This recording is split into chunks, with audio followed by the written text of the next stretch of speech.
Ora então, muito boa noite.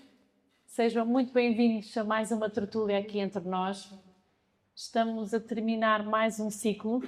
Fazemos normalmente uma pausa nos meses mais quentes do ano e eles chegaram, exatamente para nos recordar que estamos já no final de maio. Mas é com muito gosto que terminamos este ciclo desde outubro até agora, neste caso, com temas muito interessantes. Falámos aqui de temas mesmo muito interessantes. Andámos pelo ar, descemos até ao profundo dos oceanos, falámos de superação, de resiliência, aprendemos como se pode renascer novamente, como se pode acordar depois de um grande susto na vida. E hoje estamos aqui para despir a farda. É isso mesmo, despir a farda a quem veste a farda todos os dias para nos proteger, mas que por trás da farda também é gente como todos nós, e por isso tomei a ousadia de convidá-los a estar aqui ao nosso lado, como todos nós, para falar um bocadinho daquilo que escondem as suas fardas. Agradeço por isso, desde já, ao nosso comandante do posto territorial de São Brás de Alportel, da GNR, o sargento ajudante João Santos. Obrigada por estar aqui e obrigada pela sua missão diária. Tem sido um enorme gosto trabalhar ao lado, de alguma maneira, se posso assim dizer, com o comandante João Santos desde há um ano e uns meses.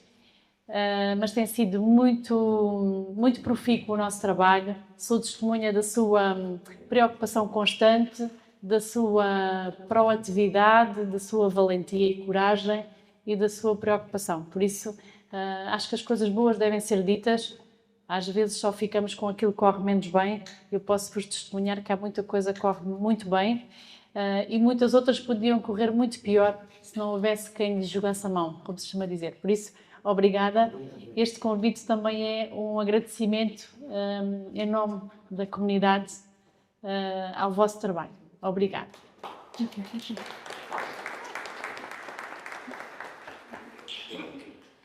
E também tenho aqui ao meu lado, neste caso, o sargento quase ajudante, posso dizer assim, porque isto é todo um percurso que eles já vão explicar. Eles já vão explicar o que significa cada uma destas patentes, todos estes símbolos que significam muito nas suas vidas, mas também temos aqui ao lado o sargento Frederico Semedo, que está à frente do posto da unidade, digamos assim, de emergência e socorro. Vocês estão habituados a ver umas carrinhas com militares da GNR vestidos mais de verde e de amarelo, que são mais operacionais do terreno, que são mais dedicados à proteção no caso dos incêndios, das catástrofes, da emergência e do socorro. São os conhecidos por JIPs, que desde há alguns anos esta parte existem como unidades muito importantes no nosso país. Dizer-vos que a primeira unidade a sul do Tejo veio sediar-se, imaginem onde? No centro do universo, só podia ser. Vieram sediar-se em São Brás de Alportel, estão há 20 anos aqui sediados e servem a região.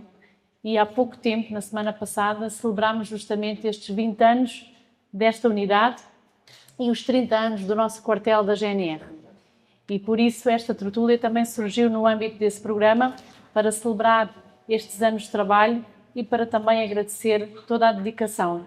E por isso também ao sargento Semedo, que já conheço há muitos anos e que nos últimos tempos tem liderado aqui esta unidade, cujo posto está sediado em São Brás de Alportel. Agradeço também muito a dedicação, a prontidão, a coragem e ter aceitado este desafio, não é? Porque não é fácil falarmos de nós, muito menos junto de outros. Por isso agradeço a valentia e a coragem para estarem aqui e naturalmente agradeço a todos vocês que aqui estão.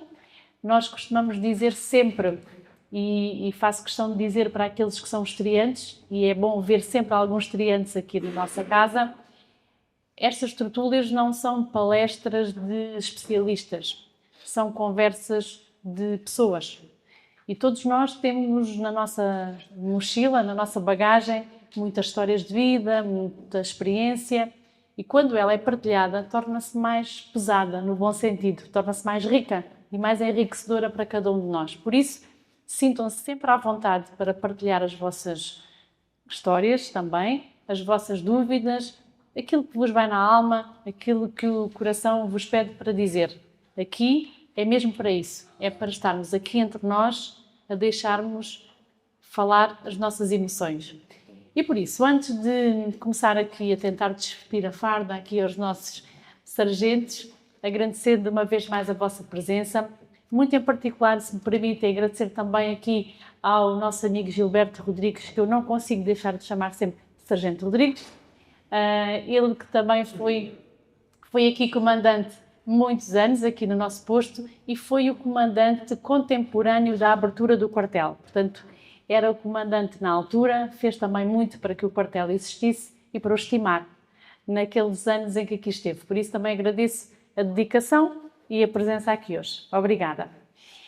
E então, antes de começar aqui a tentar despir a farda aqui aos nossos sargentos, gostava de pedir aqui à minha partner, minha parceira, a minha grande amiga, a Cristina Terêncio, que aceitou neste ciclo fazer aqui também esta colaboração extraordinária. Gostava de lhe pedir aqui para nos inspirar aqui no início da nossa conversa com uma mensagem breve, pode ser? Mensagem.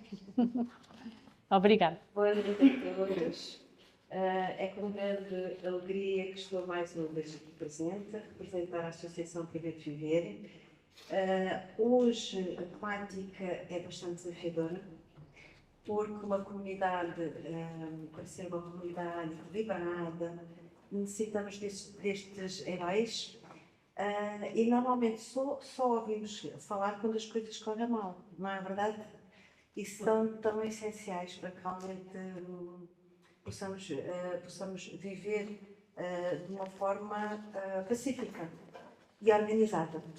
E eu estou bastante entusiasmada e acredito que vão surgir aqui muitas questões e peço a participação de todos, porque realmente ouve-se falar quando as coisas correm mal. E é importante percebermos o que acontece e porque eu acredito que há uma visão gigante, não é? E que também tem que ser mostrada e também temos que falar acerca disso. Portanto, eu hoje prometo que não vou portar bem. Está bem, Marlene? Pelo menos vou me esforçar para isso. E peço a colaboração de todos, porque acredito que vai ser uma noite muito agradável mesmo. Parabéns a todos os convidados. E boa sorte para todos. Já me estás a assustar. Obrigada, Cristina. Não é para assustar. Para lhes dar um bocadinho mais de tempo para pensarem aquilo que nos vão revelar e por curiosidade, eu não resisto a deixar-vos aqui só uns lives da história da GNR em São Brás de Alportel. Justamente quando celebramos estes aniversários na passada semana, eu partilhei aqui algumas datas interessantes e achei que vocês iam gostar de saber. Se calhar não têm noção há quantos anos nós temos GNR em São Brás. Quem é que quer dar um palpite? Exceto estes três senhores que eu falei antes. Um palpite. Há quantos anos é que nós, em São Brás de Alportel, teremos GNR? Perto de 50. Perto de 50. 50 e tais. Está em 45 aqui, 50 e tais ali. Quem é que dá mais? Há mais de 50. Há muito mais de 50. Há mais de... Porque eu estou aqui em São Brás há 50 anos e quando eu era miúda já havia um primo meu, que era o Alvino, que teve aqui muitos anos aqui em São Brás de Alportel. Por isso deve mais de 50, deve haver 60, por aí, ou mais. Eu digo 50 porque há 50 que estou cá. Já Bom, então, já havia mulher. está em 80? Está em 80 aqui deste lado? Não estamos propriamente a leiloar, estamos a brincar um bocadinho. Bom, na verdade, nem 40, nem 50, nem 70, nem 80. Nós temos GNR em São Brás de Alportel há mais de 100 anos. Há mais de 100 anos. É um século de GNR em São Brás de Alportel. Não sabemos. Claro, somos muito novos, muito novos. Só por curiosidade e é engraçado. Então, há GNR no Algarve desde 1912, no Algarve. Em São Brás de Alportel, este objetivo aconteceu depois da autonomia do Conselho. Já agora ficam todos convidados. No próximo dia 1 de junho vamos celebrar 112 anos de Conselho. E como fomos Conselho a partir de 1914, depois também só faz sentido ter GNR a partir dessa altura, e tivemos desde 15 de junho de 1915. Nessa altura foi assinado o contrato de arrendamento de um prédio, de uma casa, onde a GNR esteve muitos anos. Penso que sabem onde é. No Centro Histórico, no Largo do Mercado. Na altura, a renda que a GNR pagou ao Ministério, na altura, o que era, pagou 700 escudos de renda, que era muito, estamos a falar há mais de 100 anos. O primeiro comandante chamava-se Adolfo Júlio Diogo e na altura o posto contava com o apoio total da autarquia, isto não é para eles tirarem ideias, mas pronto, e era a autarquia na altura, novinha posterior, que assegurava o mobiliário, a manutenção do edifício e até os custos da água e da luz. Depois foi aumentado o efetivo, que incluía na altura, curiosamente, soldados a cavalo, e foi exigindo obras de adaptação constantes, como o alargamento da caserna, melhoramentos na cavalariça, etc, etc, etc.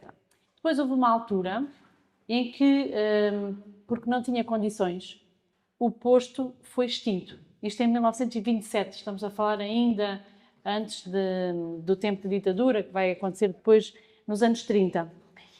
Foi na altura todo o material devolvido ao município, imaginem. No entanto, para não pensarmos que hoje é que há agitação, imaginem o que é fechar um posto e passado um ano abri-lo novamente, porque a reviravolta política do país levou o governo civil da altura a comunicar o restabelecimento do posto da GNR. Portanto, imaginem o que era na altura. E assim depois foi formalizado um auto de cedência das instalações para o quartel da GNR, celebrado na altura entre a Câmara Municipal e o Comando-Geral da Guarda. Depois, na década de 30, imaginem, o posto viveu um período de estabilidade e de grande modernização. Com o quê? Com a instalação de eletricidade, que a gente pensa que toda a vida houve, não é? Mas a verdade é que o posto funcionou antes de haver energia elétrica, imaginem. Depois foram feitas umas obras, em 34, e a verdade é que este antigo edifício que todos conhecem serviu a guarda durante décadas. Mas a necessidade de instalações modernas tornou-se evidente. E é por isso que em setembro de 89, através de uma doação de um terreno, por um senhor que todos, ou alguns conhecerão, que é o Sr. António Sancho, viabilizou a construção da nova infraestrutura. A 7 de fevereiro de 96, foi assim inaugurado o atual quartel da GNR, durante o mandato autárquico do nosso saudoso Dr. José Pires, e na altura a cerimónia contou mesmo com a presença do Ministro da Administração Interna e das mais altas patentes da Guarda e, na altura, sob o comando do nosso Sargento Gilberto Rodrigues. Esta é apenas uma súmula muito rápida, mas acho que é delicioso conhecer um bocadinho da nossa história. E já agora, para terminar aqui as curiosidades, não sei se tinham noção também que a Câmara Municipal, durante algum tempo, tinha outras competências. Se hoje temos mais competências a nível da saúde, da educação, da nível social, a verdade é que numa altura da nossa história também tínhamos uma cadeia. E o administrador do Conselho, na altura, tinha competências de segurança que hoje não tem. Ainda bem, ainda bem. Portanto, a verdade é que com a autonomia administrativa, quando fomos Conselho, a primeira cadeia foi instalada numa sala adaptada de uma antiga escola, no Largo do Mercado. Imaginem, portanto, onde hoje os meninos e as meninas vão à Universidade Sénior, havia por lá uma cadeia da Câmara. A manutenção do espaço e o fornecimento dos bens básicos, como os enxergões, as mantas, aquelas coisas muito desagradáveis, eram da responsabilidade da Câmara. A precariedade era evidente. Dizem que em 1919 realizaram-se obras de adaptação no valor de uma fortuna, 170 escudos, mas as condições higiênicas continuaram a deteriorar-se. Imaginam o que aquilo era.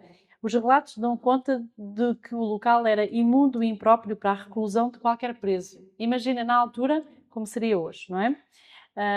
E depois houve uma mudança em 1927 e a Câmara adaptou a Casa da Arrecadação e as antigas cocheiras existentes no quintal dos Passos do Conselho para servirem de nova cadeia. Isto é interessantíssimo e a história depois continua.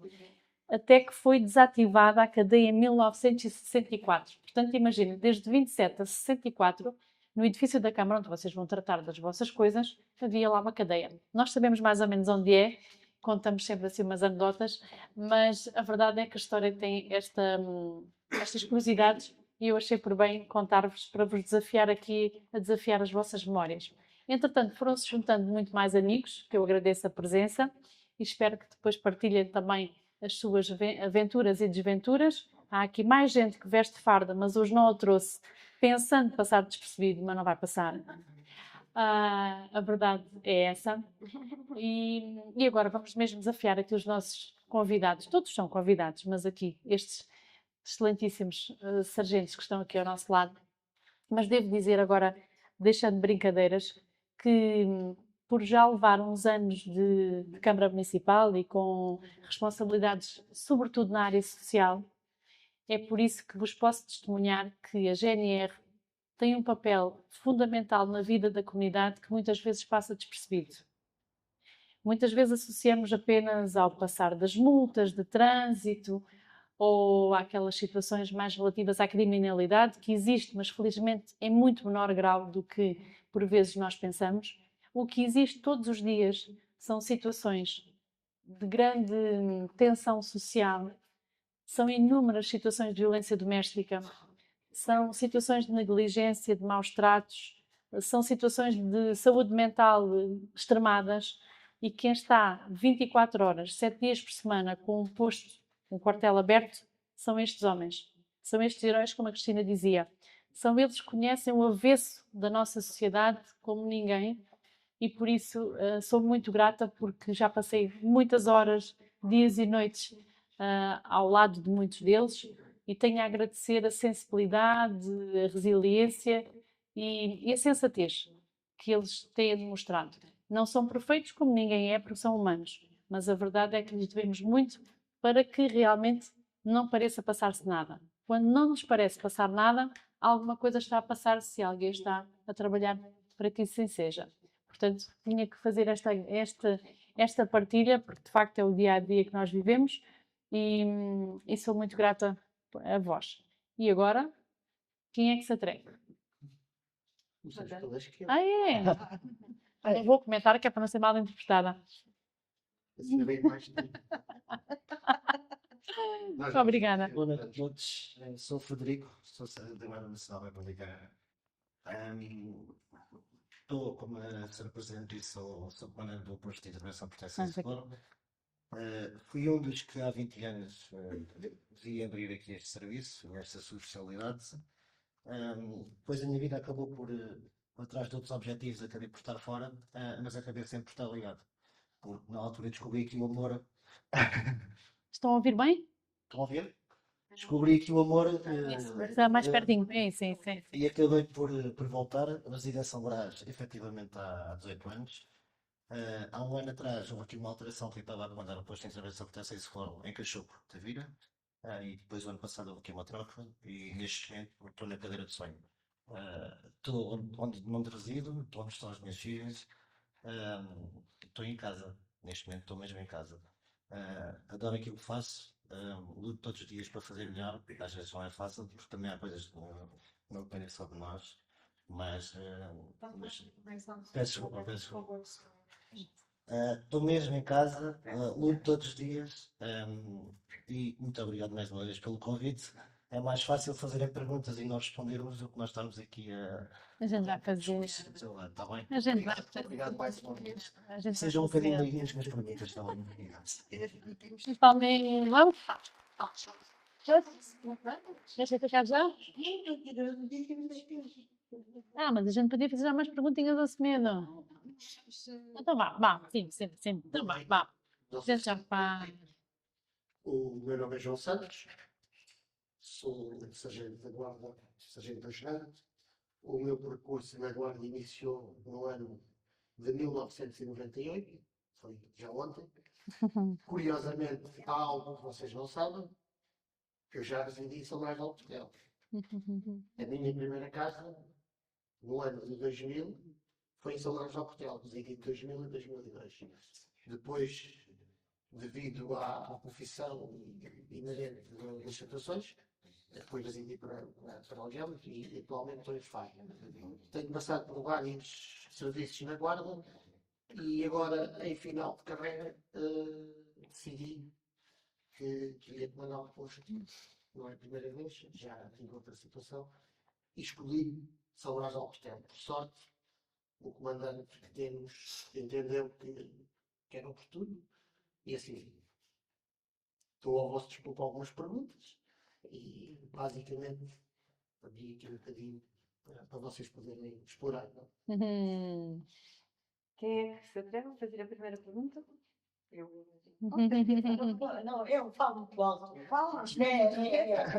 É defeito de É de profissão. A minha curiosidade é o que é que faz um rapaz gostar e pensar em ir para a agenda? Essa pergunta é um bocado difícil de responder. Porque se essa pergunta for feita a um militar dos últimos 5 anos que entra para a Guarda, tem um significado. Eu entrei para a Guarda no ano de 1998, há quase 30 anos. Na altura que entrei, ser guarda era um prestígio. Nós éramos reconhecidos. Quer dizer, um guarda, quando entrei para a Guarda em 98, o ordenado mínimo eram 36 contos. Um guarda, quando saía do alistamento, ganhava 70 contos. E quando fui promovido a cabo, passado 2 anos, passei a ganhar 120 contos. Era um ordenado mínimo de 40 contos. Portanto, nessa altura, além do prestígio, além da vocação, éramos reconhecidos. Hoje em dia, ou os militares têm a vocação e é o que querem, porque tudo o resto não compensa. Se tivermos alguém, que é a grande dificuldade que temos como comandantes, é motivar um militar novo, que está sujeito a uma série de regras, uma série de privações, há algo que as pessoas não têm noção. Um militar que nos dias de hoje seja militar, que entra para a guarda, não pode ser um cidadão comum. Que ele, quando vai ao mini mercado, estão a observá-lo. Quando ele vai buscar o filho à escola, estão a observá-lo. Se ele estaciona mal o carro, estão a observá-lo. E não tem benefícios, não tem vantagens. Portanto, tem que cumprir com todas as outras pessoas e está correto. A questão que se põe é que, além disso, tem todas as outras privações. Em casa ou num sítio público, nós não discutimos política. Temos que manter uma postura isenta. Temos a nossa opinião. Mas publicamente a gente é isento. É uma privação que não é compensada. E hoje em dia a sociedade corre um risco, eu digo a sociedade, faltam 5 anos, menos 5 anos para ir para a reserva, não sei se entretanto mudar, mas preocupa-me o que a sociedade vai obter. Portanto, todos nós temos que ter uma percepção e temos que olhar para as forças de segurança da forma restritiva. Eu vou trazer aqui um tema que está na voga e que as pessoas às vezes não percebem. Porquê que um militar da Guarda, ou um militar das Forças Armadas, ou alguém que toda a sua vida teve privado de direitos fundamentais? Nós não podemos fazer greve. Eu estou em casa no descanso, se me ligarem para uma situação qualquer, eu tenho que ir. Eu não posso dizer não vou. Posso. Mas tenho sanções a seguir. Estamos sujeitos a um código de disciplina militar, estamos sujeitos ao regulamento de disciplina. Portanto, tudo isso são privações. E o que é que essas privações nos dão? Um salário melhor e uma possibilidade de nos reformarmos ligeiramente mais cedo que as outras pessoas. A partir do momento que os cálculos das nossas pensões que estão a ser postos em causa, começamos a questionar os direitos que nos são retirados.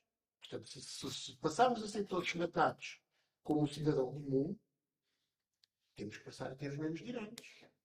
E a sociedade vai estar privada, Porque o militar também tem direito à rede, também tem direito a estar no seu descanso, não tem que ir só porque houve alguém que caiu de um prédio ou porque há um incêndio. E isto é algo que nós, sociedade, temos que pensar. O que é que queremos? Porque há coisas que nós podemos abdicar. Há outras que vai haver consequências para terceiros. Mas temos que nos pôr. Não sei se consegui. Bastante bem. Se calhar o semedo É por vai. isso que cada vez há Muito menos. menos jovens a querer ir para a militar. Só para terminar, eu falo um bocadinho mais alto. Não precisa. Vou dar um exemplo simples. Uma pessoa que esteja numa caixa de supermercado, e não estou a desvalorizar, atenção, faz o seu horário, vai para casa, não tem que aturar ninguém, faz o que cumpre e tem ordenado de 1000 € ao final do mês. Um agente de autoridade está sujeito a horários, turnos, uma série de coisas e leva os mesmos 1000 €. Portanto, hoje em dia, Não é um fácil. jovem, Não é fácil.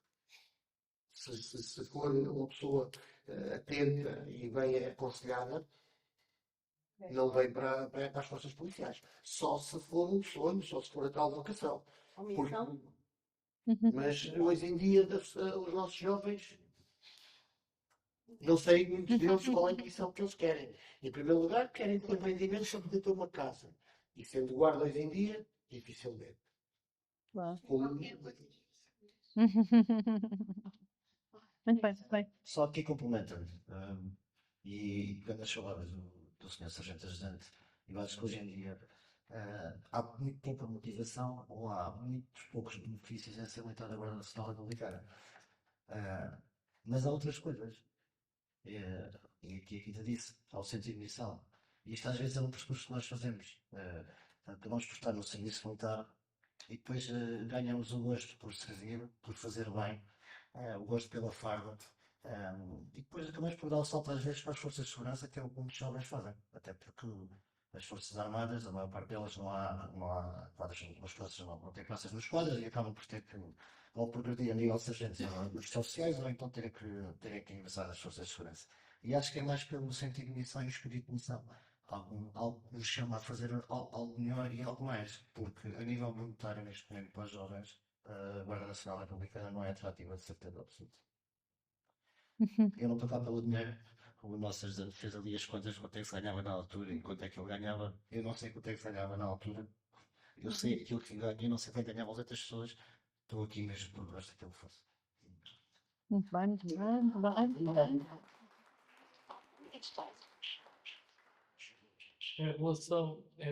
Portanto, o senhor comandante entrou em 96 no professor. 98. 98. 98. 98. Ou- Qual é a Ouvem, diferença? ouvem todos bem? Sim, sim. Se quiser, eu pego. Qual é a diferença que encontra nos jovens daquela altura e os jovens de hoje, em termos de rebeldia e disciplina e essas coisas? É assim. A diferença é grande, mas também deve-se à sociedade e à evolução. Na altura que eu entrei, todos nós, como disse o Semedo, vínhamos pela missão. Fazer bem não interessa a quem. Portanto, era a missão, não se pensava em outras coisas. Eu, por exemplo, ainda apanhei, e ali o nosso sargento Mora sabe isso, para terem um exemplo do tipo de serviço que nós tínhamos. Nós fazíamos um serviço de 24 horas de plantão, estávamos no posto 24 horas, e no dia a seguir tínhamos que fazer mais 6 horas de patrulha piada na rua. Hoje em dia, nenhum militar faz mais do que 8 horas de serviço. Depois há os serviços gratificados, que é um serviço que nem todos fazem, são voluntários, portanto, quer dizer que, na pior das hipóteses, 12 horas, 16 horas, em casos muito específicos. Depois, por outro lado, os jovens de hoje, a mentalidade é diferente. São menos resilientes, são menos benevolentes, só veem os direitos, não veem os deveres, e enquanto que na altura quando entrei nós já vínhamos com outra preparação, e muitos de nós vínhamos das Forças Armadas, e estávamos habituados à disciplina, hoje em dia temos militares que vêm para a guarda sem passar por essa parte. Tem uns meses de juramento de bandeira e recrutamento como instrumento, mas que é muito bom. O que faz com que nós, nos primeiros anos, tenhamos que ser muito pedagógicos. Porque se não formos pedagógicos e se não continuarmos essa formação, dificilmente vamos conseguir ter bons militares. Deixa-me lá passar agora. Uhum. Expliquei um bocadinho a diferença, dentro do encontro com o expliquei um bocadinho a diferença que há entre quando cumpriu o serviço militar e não cumpriu o serviço militar. A diferença é enorme. Para explicar um bocadinho a diferença do que tu recebeste quando cumpriu o serviço militar e quando não cumpriu o serviço militar. Os jovens. A diferença que tu encontraste. A diferença é simples. Isto é como uma empresa. Se nós tivermos funcionários que acatam regras e as regras normalmente quando são impostas é para a produtividade. Por norma, há procedimentos que já estão estudados e tem que ser feito daquela forma porque é a forma mais eficaz. Enquanto que nós no serviço militar entramos num regime para cumprirmos ordens, para seguir um padrão, também para pensarmos pela nossa cabeça, e há coisas às vezes que não estão corretas e vão-se melhorando. Hoje em dia, os jovens não estão muito afeitos. Por exemplo, uma coisa simples, hoje em dia, eu com 50 anos, eu não saio de casa sem fazer a minha cama. Se a minha esposa sair por acaso mais cedo que eu, e eu for o último a levantar, a cama é feita, eu não saio de casa sem estar feita. Os jovens, atualmente, nós, nos quartéis, além de comandantes, temos que ser pais, às vezes, e chamar a atenção para a arrumação, para essas pequenas coisas. E a diferença basicamente é essa. Próximo. Deixa lá só.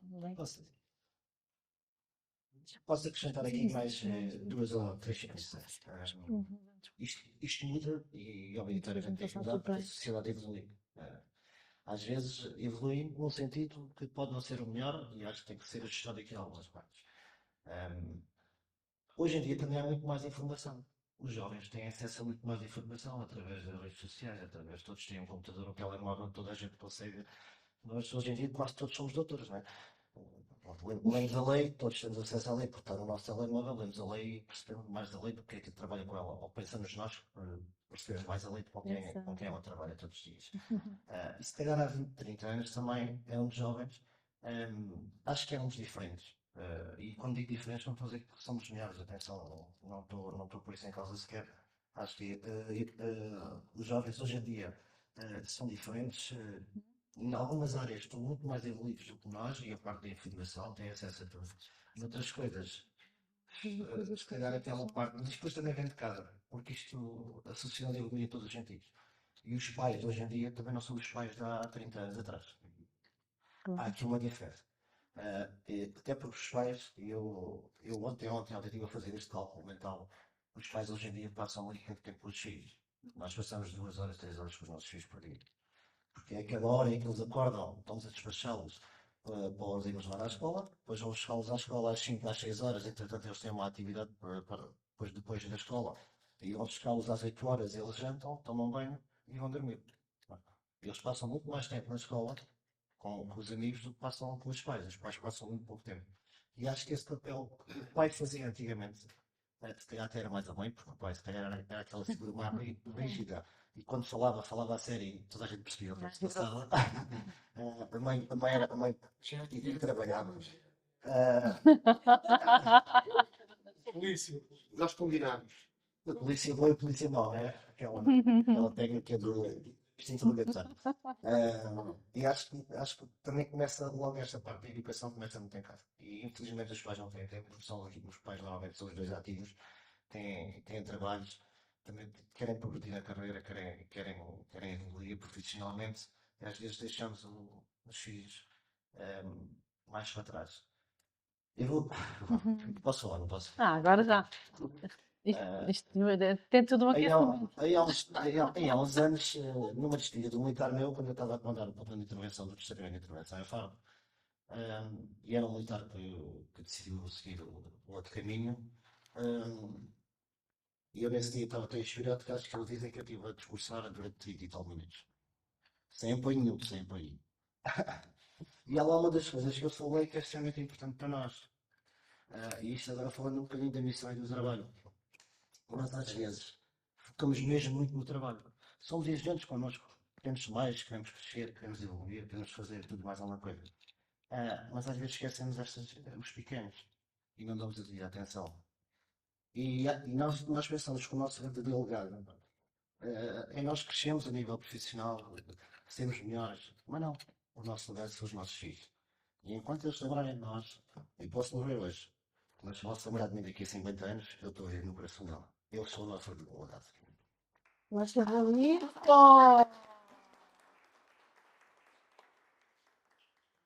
Mas bonito. Já perceberam quando eu vos quis dizer que os militares são sensíveis e têm sentimentos. Vocês vão continuar a colocar questões, mas eu gostava, eu e a Cristina tínhamos aqui algumas já para os desafiar, só porque nós temos um bocadinho de acesso aqui aos vastos currículos destes dois grandes sargentos e não resisto a perguntar-lhes aqui uma questão. Para além deste trabalho que nos é mais conhecido, a verdade é que ambos estiveram, imaginem, muito longe, num país chamado Timor-Leste. E eu gostava de lhes pedir para nos contarem um bocadinho do que é estar em missão internacional, tão longe de casa, e a representar a nossa pátria a este nível. Portanto, gostava de desafiar os dois a contarem um bocadinho. Pode ser? Eu não sei se é eu. Timor-Leste é um choque. É um choque inicial. Nós, quando dizem que nós vivemos um berço a uma pontada, é mesmo verdade. Nós, às vezes, para darmos valor àquilo que nós temos de sair do nosso país. Para perceber que há países com tanta dificuldade, tanta miséria, mas nós, lá está, como nascemos num berço, entre aspas, acabamos por não dar esse valor. E Timor-Leste também foi um choque inicial. As crianças, a pobreza, e nós, a Guarda Nacional Republicana em missão, teve um trabalho espetacular em Timor-Leste. Não só da parte de estabelecer a ordem pública e manutenção da paz nos teatros de operações de Timor-Leste, mas também naquela parte da ajuda, da formação, de ajudar os jovens. Na altura, há aquele choque inicial que é a temperatura. Nós saímos do avião, eu saí daqui em outubro e cheguei lá e assim que abri a porta do avião estavam 35 graus e estabilidade de 80 a 90%. Não é? Ou seja, não estava preparado para aquilo. Mas depois o corpo adapta-se. A parte das pessoas, da miséria, da fome, demorou mais um bocadinho a adaptar. Tá? Agora falo mais um bocadinho e depois já conto mais uma história. Como disse ali o senhor, e quando tivemos aqui, o senhor ajudante, esquece isso, que a gente já se conhece há muito tempo e somos amigos. Timor, pois no meu caso, foi uma missão gratificante. Para quem não sabe, uma grande parte do meu percurso na Guarda foi como especialista e técnico e chefe da área de explosivos, portanto, de inativação de explosivos, e a minha missão em Timor foi como técnico de inativação de explosivos. Para terem uma noção, eu fui para Timor em início de abril, vim no final de outubro desse mesmo ano e tive mais de 87 intervenções com a inativação de engenhos explosivos reais. Engenhos que estavam por todo o território. Portanto, engenhos que, em alguns casos, iam provocar vítimas mortais. Crianças, principalmente, que encontravam brincavam. Portanto, foi gratificante nesse sentido, essa missão. Mas para vocês perceberem o que o senhor estava a dizer do que é Timor, eu vou-vos contar. No mês de abril de 2012, quando saí de Lisboa num avião da companhia russa ZIM, em direção ao Azerbaijão, O avião, ao fim de 2 horas, teve um problema técnico num dos motores. Fizemos 8 horas de viagem só com o motor a funcionar. Aterramos no Azerbaijão, passado 8 horas, onde tivemos 4 horas sem sair do avião, atendendo câmbios militares.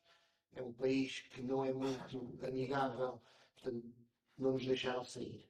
Ao fim de 4 horas, lá levantámos voo, os 2 motores a funcionar, fizemos mais 8 horas de viagem até Bangkok. Eu era chefe de uma equipa de explosivos e no aeroporto de Bangkok, então, saímos, só que por sorte um dos meus militares lembrou-se, começou a carteirinha de levar 2 munições.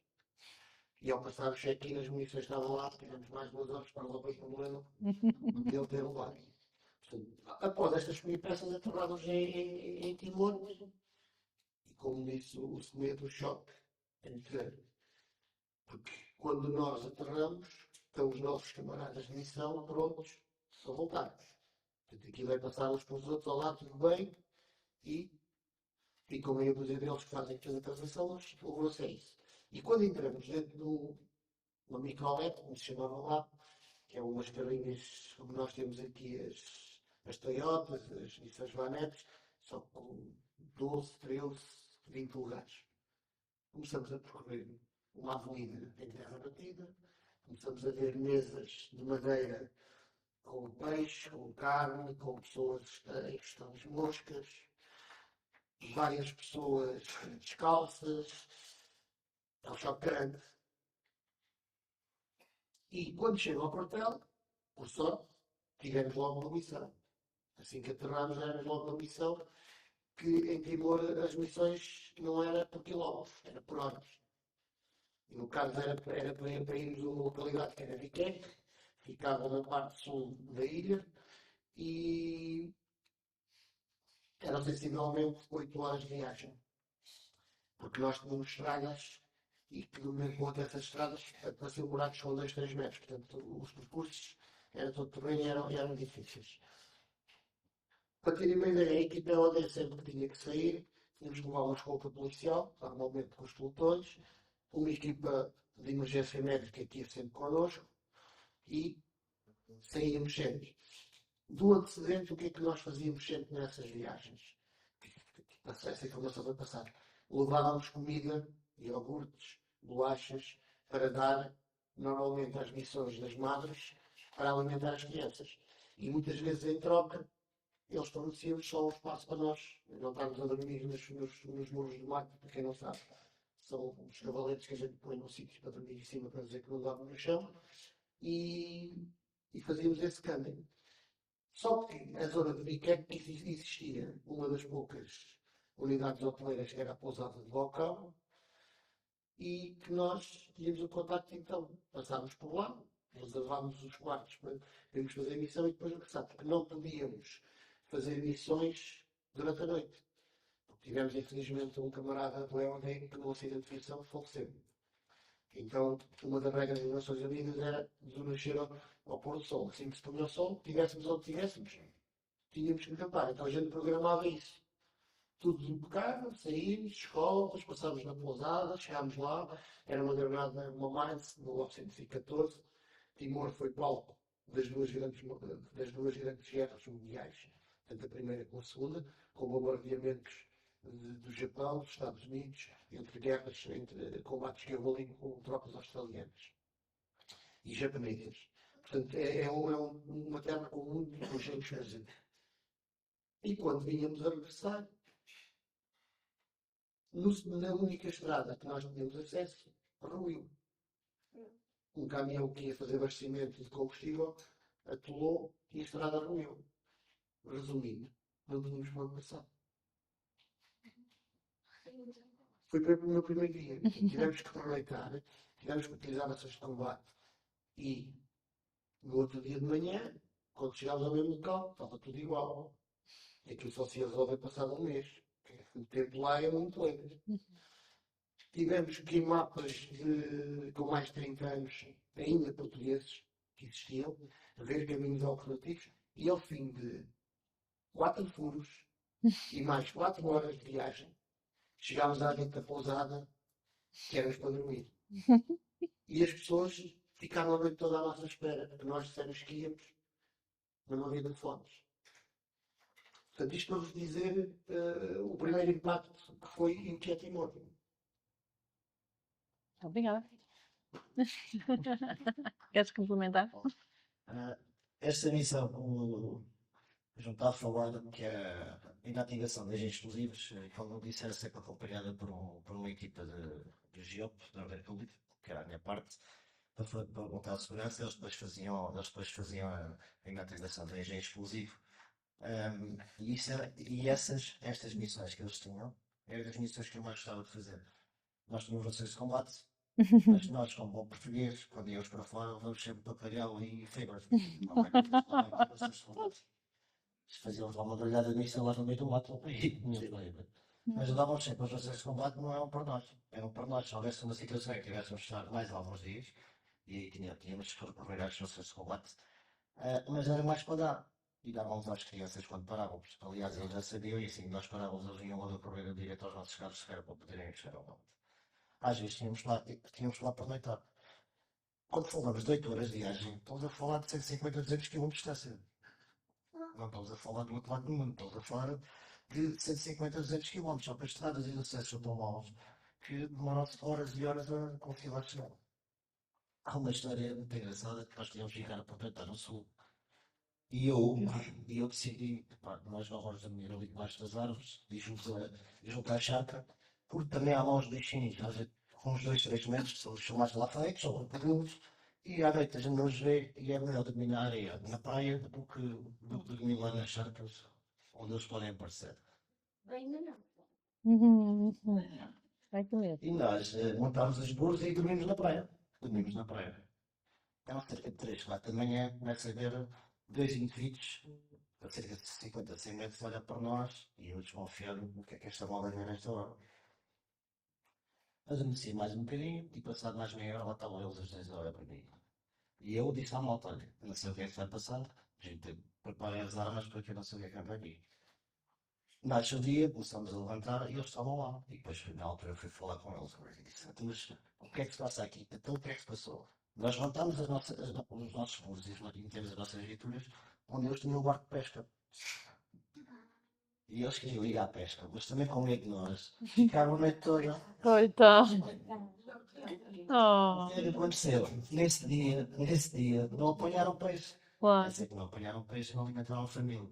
Claro que ficaram melhor do que se tivessem à pesca, porque tudo aquilo que nós temos, tudo aquilo que nós tínhamos lá de comida foi dado.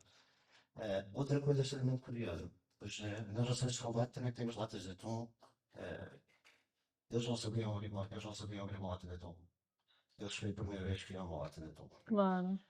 Às vezes, quando é tão simples que nós achamos que é um dado adquirido, noutra parte do mundo, aquela coisa para eles pode ser uma coisa que eles nunca viram, nunca tiveram acesso. Naquela altura, Não. não chama. Uma chavinha. Oh, É um povo muito bom. obrigada pela partilha. É um povo. Pegando aqui nesta deixa dos explosivos, eu ia exatamente pedir para nos desbravar um bocadinho. O Sargento Santos já fez de tudo um pouco. Portanto, já esteve nas mais diversas áreas que a GNR tem. Eu gostava exatamente que partilhasse um bocadinho e aquilo que realmente mais gostou. Não precisa. Não precisa. Não precisa. É assim, como falámos ao início, o sermos militares é uma vocação. E quando nós o que fazemos, e quando os nossos atos, os nossos esforços são recompensados ao melhorarmos a vida de alguém, pois a gente todos os dias tenta melhorar. E eu, ao longo da minha carreira, sempre procurei ser o melhor que consigo. Às vezes não é o que as pessoas esperam, mas uma coisa é certa, então sempre o meu máximo. E quando chego a uma altura em que as situações vão aparecendo e nós já sabemos as respostas, já sabemos a conclusão, porque a gente chega a uma altura da vida que quando aparece um problema, a gente já sabe como é que vai desenrolar. É sinal que nós já não estamos a fazer nada ali. Portanto, está na altura de começarmos do zero outra vez. E irmos procurar um novo desafio e crescermos novamente. Porque uma das coisas que eu ensinei aos meus filhos e ensino é que a única coisa que não nos podem tirar é o conhecimento. É o conhecimento. Saber não foi bom. Porque é assim, o conhecimento há duas formas. Há o conhecimento académico, que em complemento com o conhecimento empírico, faz com que nós tenhamos uma noção de como resolver mais facilmente ou mais rápido um problema. Mas todos nós temos capacidades para fazer. Muitas vezes estamos bloqueados numa situação ou por desconhecimento de caminhos ou por falta de experiência. E nas várias valências que passei pela Guarda, eu quando entrei para a Guarda, a minha primeira missão que me foi dada foi no regimento de infantaria, que atualmente é a unidade de intervenção. E foi fazer o quê? Fazer guarda, foi fazer guarnição aos órgãos de soberania. Eu fiz serviço na Assembleia da República, fiz serviço no Palácio da Ajuda dos Negócios Estrangeiros, fiz serviço ao Estabelecimento Prisional de Lisboa e Caxias. Eu fui um dos guardas que passou a noite a guardar presos e a ser insultado por eles. 2 horas que estávamos impostos a guardá-los e eles 2 horas que nos insultavam. Chamavam-nos todos e mais alguma coisa. Portanto, e nós tínhamos que lidar com aquilo. Fiz serviço de patrulheiro. Já espiei uma secção de inquéritos. Portanto, tenho parte maior da minha carreira dos explosivos, mas além disso, formação. Portanto, passei por diversas situações. E todas elas enriquecedoras. E posso dizer que ainda existem muito mais especialidades na Guarda e áreas que temos para aprender. Por exemplo, o SEMED está numa área que eu sei muito pouco, como há outras.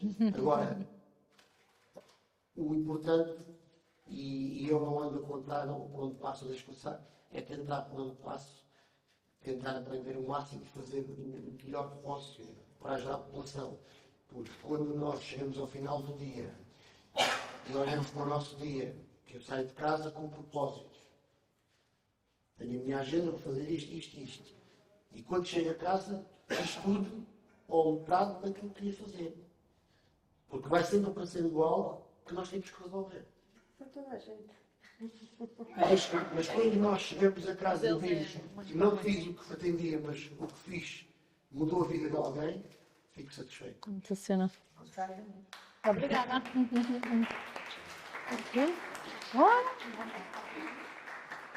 Minha parte não era. Eu queria fazer uma pergunta aos dois, está bem? Respondo, depois respondo. Tcharam. Portanto, já estamos todos a perceber que trabalham em várias vertentes, mas eu acredito que existem histórias, acontecimentos que vos marcaram, não é? É possível partilhar pelo menos cada um. Se algo que vos marcou bastante e que vocês recordam até hoje. Sim? Quem é que é fazer a pergunta? Vá. Há muitas histórias, e nem todas correram bem. Tenho certeza absoluta que em todas as edições tentei me ligar ao máximo para que o desfecho fosse diferente. Infelizmente nem todas correram bem. Recordo-me de uma e marco para poder estar muito ligado a essa situação na altura. E passou-se aqui em São Brás do Alportelo, que eu sei que eu estou a falar disto. Há cerca de 5 anos, quando desapareceu uma idosa na Copa. Eu na altura estava cá, e na altura o pai depois era o Dimas, e tivemos aí 8 dias, Eu também dei cá. 8 dias incansáveis, em que fizemos mesmo tudo. Aliás, eu já tive em muitos teatros de operações de busca a pessoas desaparecidas, mas nunca foi gerada esta dimensão, tanto a nível de meios humanos como materiais exercícios. Acho que não havia mesmo mais nada a fazer. Mas depois aqui não é só os militares no terreno ou os bombeiros no terreno. Mesmo a própria população em São Brás do Alportelo, na altura, juntou-se toda. E imaginei-me a mim, em que chega ao terceiro, quarto dia, estava completamente esgotado. E estavam a faltar ideias claras para o que é que vamos fazer no dia seguinte. Isto passou-se comigo, eu já não sabia o que havia de fazer. Mas também havia a pressão das pessoas quererem ajudar e estarem presentes e o que é que vamos fazer. A senhora Presidente passou algumas noites connosco no posto a fazer planeamentos no dia seguinte. Eu resido a cerca de 700 metros do posto e eu passei o dia do pai no posto a trabalhar e eu ouvi as minhas filhas e elas estavam a 700 metros de distância. Mas foram 8 dias extremamente exigentes. Infelizmente, no caso dos pessoas desaparecidas, o objetivo é encontrar sempre a pessoa com vida, o primeiro objetivo. O segundo objetivo é encontrar, para fechar aquele ciclo, para descansar a família. Aqui não foi um nem foi outro.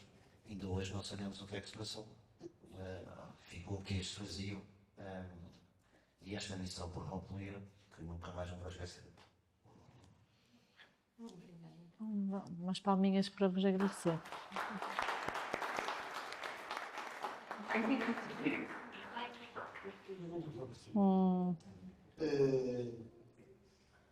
Como devem saber, quanto mais anos temos de uma profissão, mais experiências temos, negativas, positivas. Eu, por norma, tendo a valorizar as experiências positivas, porque as negativas servem para nós aprendermos a corrigir ou melhorar o que dá para melhorar.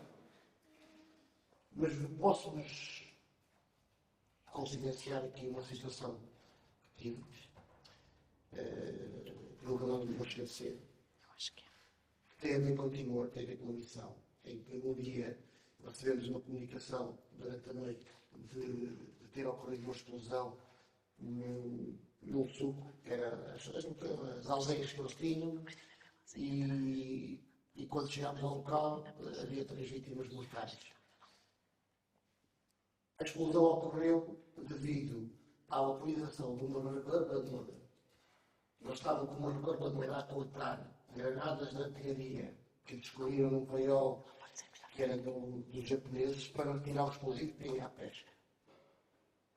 Mas o chocante, apesar das imagens, apesar de termos de fazer o nosso trabalho, não foi isso. Foi nós percebermos que num espaço de 2.000 metros quadrados existiam mais de 100 artefactos expoentes de bombas de avião, estamos a falar de bombas de avião algumas, de explosivos que eles já tinham cortado e utilizado. Tivemos que estar a recolher todo aquele material para destruir. E ainda tenho esta imagem em mim. Num local, numa palhota, eles tinham uma fogueira e 3 granadas de artilharia a servirem de tripé para uma panela. Elas estavam cortadas, não tinham nada, mas dividiram em 3 e a panela em fogo por baixo. Portanto, é uma imagem que eu nunca vou esquecer. Ui. Ui.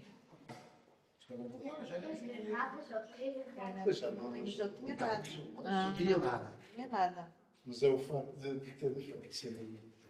É um sinal muito forte. Havia lá ferro, Presidente. As pessoas lá, há algo que a gente não pode esquecer. Eles têm uma mentalidade diferente da nossa. Foi um povo que sofreu toda a vida. Eu, enquanto estive em Timor, eu gosto muito de viajar. Em primeiro lugar, gosto muito de viajar. Mas gosto de viajar de uma forma diferente. Eu gosto de ir e conhecer como as pessoas vivem. Misturar-me com eles. Ir aos sítios que eles vão e perceber. E em Timor fiz isso. Mais 3 colegas. Alugámos um carro, fizemos todo o percurso de Timor, porque nós somos obrigados, também temos coisas boas, somos obrigados a cruzar 4 semanas, acho que é. Não, 3 semanas. Era 3 semanas de férias, acho que é 21 dias. Somos obrigados, temos que tirar. A gente pode dizer, ok, não, somos obrigados. Então, essas férias tirei 15 dias em percorrer a ilha de Timor e a ilha de Indonésia. Timor tem uma parte portuguesa e uma parte indonésia, portanto, percorri tudo, percebi as diferenças, o que eles sofreram, e depois estive mais uns dias na Austrália e outros dias na parte de Bali. Mas, como eu estava a dizer, eu gosto de viajar e só assim é que a gente consegue perceber. E o povo de Timor sofreu toda a vida. Represálias. E eles aprenderam a sobreviver. Portanto, o que nós fomos lá fazer foi ajudá-los a sobreviver. E felizmente, neste momento, existem equipas de inativação de explosivos em Timor formadas por nós. Portanto, neste momento nós sabemos, porque diariamente um dos perigos que existe na ilha é precisamente com explosivos. Só para terminar, uma das missões que tive foi numa aldeia, um buraco numa árvore a 4 metros de altura que estava cheio de granadas. Eram os esconderijos de alta da Revolução, a árvore foi crescendo e envolveu. E eles, numa das podas que foram fazer, por sorte, viram o local. Então tivemos que fazer uma inativação no meio de casas a 4 metros de altura. Imaginem o que nós tínhamos que pensar, a forma que nós tínhamos de preparar, tivemos que olhar sapos de areia, tivemos que fazer contenção, tivemos que fazer uma série de coisas e depois tinha o trabalho espetacular das equipas que tinham connosco. Porque de qualquer buraco aparecia uma pessoa. E o pessoal dos pelotões era incansável no aspecto dos perímetros, não deixar ninguém chegar. E felizmente nessa área de todas as situações que tivemos lá, nunca tivemos nenhum incidente nem nenhuma situação que nos feliz. Muito bem, muito bem. Muito bem. Mais histórias, Filipe? Mais histórias, mais histórias, mais histórias. Só acrescentar aqui um bocadinho em relação ao Timor. Timor é uma experiência mesmo fantástica para as pessoas. Mas eles, como está a dizer, João, eles sofreram mesmo muito. Quando eles tiveram interesse em Portugal em 75, foram logo invadidos por Indonésia. Eles não conseguiram respirar, porque eles estavam sempre a ser isto, mas lá digo fora. O que é uma chatice.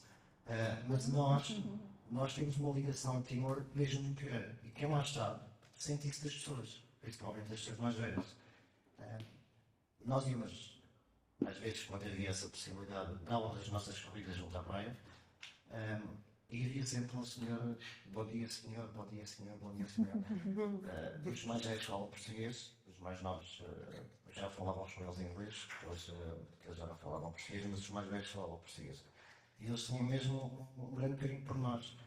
E se calhar também um bocadinho de gratidão. Porque eu acho que de todos os países que estiveram em Timor, na altura do estabelecimento e manutenção de paz, o único país que esteve lá que não tinha nenhum interesse, não tinha segundas intenções, foi Portugal. Isso tenho a certeza absoluta disso. A Austrália, outros países que lá tiveram, Malaios, toda a gente tinha um interesse lá. Os únicos que matavam nós, para ajudar, sem segundas intenções, tenho a certeza absoluta que eram os portugueses. Vamos juntos. Muito bem. E se me permitem, não é só tristezas que estamos a falar, também temos que me rir um bocadinho. Eu vou confidenciar uma experiência que tive no ano de 2002, 2003, na altura que estava a fazer serviço no Brasil, e entrei com um camarada, ainda nos antigos patrões, que agora tinha, de serviço meia-noite 8. E quando estávamos a fazer o patrulhamento de Almocil em direção ao Faro, na avenida principal, vejo um indivíduo de pijama, que assim que o carro na guarda, esconde-se. Traz umas calças. Nós demos a volta, ficamos a ver, encontramos o indivíduo e começamos a falar com ele. O indivíduo na casa dos 30 anos. Então o indivíduo está aqui a dizer, vim comprar tabaco. Tive uma amiga da outra, os baldecas. Ficava na outra ponta. Então eu lá imagino que a gente leva ao casa. E ele vira-se para nós, estão a falar sério? Estamos a falar sério, então lá imagino que a gente leva ao casa. A muito medo, a muito custo, lá entrou, foi sempre dizer-nos para onde é que era, mas sempre meio desconfiado. A gente lá, nas indicações dele, parámos à porta que ele disse, abrimos a porta, assim que abrimos a porta, e estamos a apanhar, veio o senhor já de idade, e ele entra dentro de casa. E a senhora, então, vieram trazê-lo outra vez. E nós, sim, de manhã tiveram que os colegas seus vieram buscá-lo. Então o que é que aconteceu? O senhor tinha fugido de um hospital psiquiátrico, sabe? Por isso é que ele ficou tão admirado que a gente viu lá em casa. Portanto, também temos essa história. Portanto, não... Porque ele achava que o caminho era outro, não é? Muito bem, muito bem. Queres voltar para o hospital? E já agora aqui uma perguntinha antes de passar para o vosso lado, que certamente que há aí muitas perguntas, e partilhas também vale, está bem? Também vale porque há aqui mais gente que costuma vestir farda. Como dizia o Sargento Santos, todos os dias de manhã pensa em fazer algumas coisas e depois há algumas que faz e outras que não faz porque a agenda do dia é mirabolante. E mirabolante. Do que eu sei, imagino o resto. Então, se puder partilhar e sem necessitar de falar de nomes e de protagonistas ou de quem contracenará com estas histórias, qual é realmente aquela situação que deseja menos que aconteça ao longo do dia? Aquilo que a gente pensa, a ver se hoje não... São várias. Mas a que me preocupa menos são aquelas situações em que nós não temos solução para as pessoas. E felizmente temos muitas em que as opções que temos para as pessoas não são as melhores. Violências domésticas, situações de falecimentos, situações de perda de bens, são situações que as pessoas sentem na pele.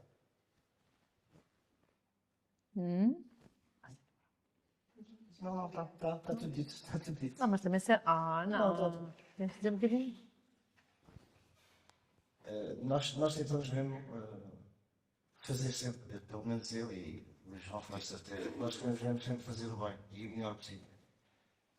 Mas também o nosso melhor pode não ser aquilo que as pessoas precisam naquele momento, ou seja, se calhar precisavam de mais, mas nós não conseguimos também, às vezes estamos limitados. Eu sou uma pessoa extremamente organizada. Eu saio e planeio o meu dia, mas depois passado uma hora aquilo que eu planeei já foi tipo por água abaixo. Porque entretanto já entraram ali mais 3 ou 4 situações e já me deram cabo do dia. Deram cabo, então não deram. Depois acabo por chegar um bocado mais tarde às vezes. Mas situações com pessoas. E eu depois de ser pai, isto mexe muito mais comigo as crianças. Quando é crianças, mexe mesmo. Depois de ser pai, tenho a certeza absoluta que mudei. Não 360 graus, porque ficava no mesmo sítio, mas 180 graus. Tudo que mete crianças, exposição e abandono, maus tratos, falta de cuidado, são coisas que me deixam mesmo muito magoado e triste com a situação. Percebo que às vezes os pais têm culpa porque são eles os responsáveis, mas às vezes também há ali outras situações que eles próprios precisam de ajuda e se calhar depois também não conseguem fazer parte deles. Mas as crianças, quando é crianças, dá mesmo um bocado.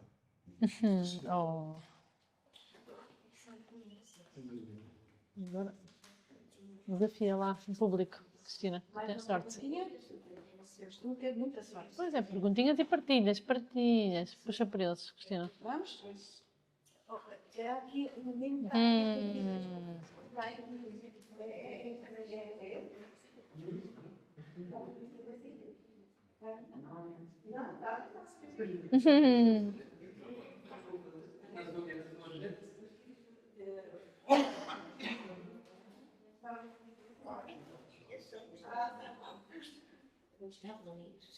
Já está. Já agora não sei o que Olha. Ó, Cristina. O Zé. Sobre esta pergunta, obrigado. A vossa opinião é um conselho fácil de gerir ou tem muitos problemas? Se tem, eu não os tenho. Estão a fazer um bom trabalho. Duas coisas. Vocês estão a fazer um grande trabalho e eu acredito que sim. Ou realmente estamos bem? Eu posso dizer, enfim, eu quando cheguei, tentei ser o mais recatado possível e mais discreto e continuo a passar discreto. Eu não gosto de andar na rua e ser observado, que é o comandante, que é isso por tudo. Porque nós podemos efetivamente detectar os problemas passando despercebido. Indo aos mesmos locais das pessoas, fazendo as mesmas coisas que elas, sem elas perceberem o que é que a gente tem. Está a ser cada vez mais difícil. Mas pronto, ainda vou conseguindo passar despercebido. Mas o que é que me preocupa nesta localidade? É uma excelente localidade para vivermos, mas a minha principal preocupação são os jovens. Nós estamos com um problema na juventude de identidade. Os jovens estão um pouco perdidos naquilo que querem e distraem-se com coisas fáceis. Cada vez menos têm interesse por coisas que deviam ter. Isto para dizer o quê? Todos nós devemos ter algo que possamos fazer. E termos uma ocupação, seja jogar basquete, seja jogar futebol, seja jogar matraquilhos, seja jogar Playstation. E vejo que há muitos jovens que vão para a escola por obrigação, porque são obrigados a ir, estão lá, não interessa muito pouco, e quando saem, não se interessam por nada. Quando esses jovens chegarem à idade de trabalho, vão perceber que estão perdidos, vão perceber que estão inseridos. Portanto, e muitos deles vão enverdar por um caminho mais fácil, por um caminho da criminalidade, por um caminho de, muitas vezes, de vidas sem algum conforto, sem dignidade. Porque ainda não perceberam que as coisas conquistam-se devagar e com trabalho. E mesmo as pessoas que têm os pais com algumas posses, se eles não aprenderem a fazer algo e a dar valor, as coisas desaparecem menos nada. E a minha preocupação é essa. O resto, temos algumas situações pontuais, que vocês sabem, que nós temos que gerir. Mas, por exemplo, é uma localidade que os furtos quase não ocorrem. Os que ocorrem são situações de oportunidade, a pessoa se descuidou, ainda se consegue, se formos comparar com as nossas localidades vizinhas, viver com qualidade. Claro que não está na perfeição. Quando chegamos ao final do ano e olharmos para o número de processos e dissermos que não temos quase nenhum, aí já está perfeito. Mas é uma localidade muito peculiar. As pessoas, em alguns momentos, são muito exigentes, muitas vezes conflituosas com o vizinho. Tenho tido muito trabalho em conversar com as pessoas, que muitas vezes uma conversa comigo ou o oposto e explicando muitas vezes as pessoas, elas às vezes até entendem. Que era como o Semedo falava há pouco, as pessoas hoje em dia pensam que é tudo. Vou dar aqui um pequeno exemplo, não interessa falar nomes, não interessa. Mas hoje tive uma senhora que quis ir apresentar queixa de militares da guarda e funcionários da autarquia porque foram visitar a irmã. E eu perguntei-lhes qual é o crime. Não, eles não têm crime. A irmã dela. Se calhar tinham, né? Porquê? Eu depois tive de explicar. Nós temos um programa de visita, temos pessoas que vamos visitar todas as semanas, temos pessoas que só precisamos ir uma vez por mês, outros de 6 em 6 meses, porque tem a ver com ver se está tudo bem. Se a pessoa nos disser, olha, desculpe, não quero a visita, é uma coisa. Agora, não é a irmã que vai proibir um terceiro de visitar. E é este tipo de situações que nós depois temos que ter um bocado de trabalho e, por fim, pronto, a senhora saiu explicada, satisfeita e parte do meu dia tem situações destas, diariamente. Se calhar mais vale essa Outra. alta criminalidade. Sim, uma das coisas que só se dizer, eu queria 2 filhos missionários ao Portugal e penso que não perdi uma noite de sono quando eles saíam e que se dedicavam a Deus. E isso tem um valor. Eu sou da África, sou africano, e Timor e a África são muito parecidos nesse sentido. Portanto, quem vive lá fora, nesses países, e vem para um sítio como São Lourenço do Alcorcão, meu Deus, isto é isso. Mas eu acho que há um serviço bastante grande por trás disto tudo também. Porque São Lourenço também já passou dias maus. Claro. A minha juventude também não percebi isso. E penso, mas não vejo, sei que é um modo bom, não vejo estas coisas. não vejo roubos, não vejo nem pobres, eu vejo sombras.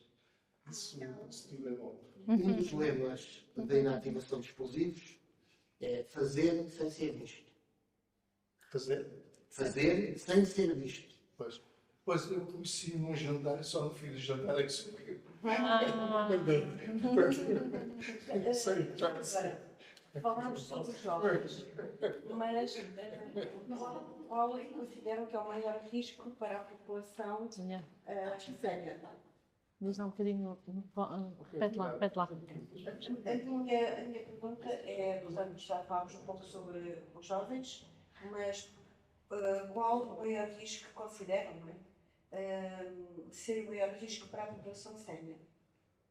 Quando diz sénior, é adulto ou... Adulto, pronto. Eu penso que o maior problema que temos atualmente com os séniores é a solidão. É daí que as pessoas não percebem que o programa que a Guarda tem, e aqui em São Brás, e juntamente com o que temos que dar valor com o Departamento do Município da Ação Social, fazem um excelente trabalho. Há pessoas que são visitadas pelos familiares 1 ou 2 vezes por ano. E se não são os elementos da autarquia ou os elementos da Guarda a passar lá, não se sabe nada, as pessoas não comunicam com ninguém. Pois temos um problema que tem a ver com a comunicação que temos nas nossas televisões, em que as pessoas estão vedadas à realidade. Se nós estivermos o dia todo a vermos televisão, a percepção que a gente tem no mundo é caos, é destruição e faz com que a gente tenha medo de sair da porta por fora. E o conversar com alguém, termos 2 dedos de conversa ou perceber, às vezes, vou dar um exemplo que os meus pais, não vos disse há pouco, mas me moraram aqui em São Brás há algum tempo. O meu pai, felizmente já faleceu, a minha mãe ainda está viva e está normal. Chegaram numa altura que já não conseguiam, mas lembro-me que uma das vezes tive que vir de propósito de Orelhão até São Brás porque eu não conseguia sintonizar a televisão. Chamaram filhos do onde eu. E eu vi, e uma coisa que demorou 2 minutos, para ele estava a ser um problema porque já não tinha tempo. Estas pequenas coisas que nós não damos valor é um dos grandes problemas das pessoas sérias. Muito bem, é importante assim mesmo. Mais questões? Eu fazia uma para animar, acho que está um bocadinho Pessoal. Força! o significado, os lugares que correspondem a esses crachás. Eles chamam crachás. Distintivos de curso.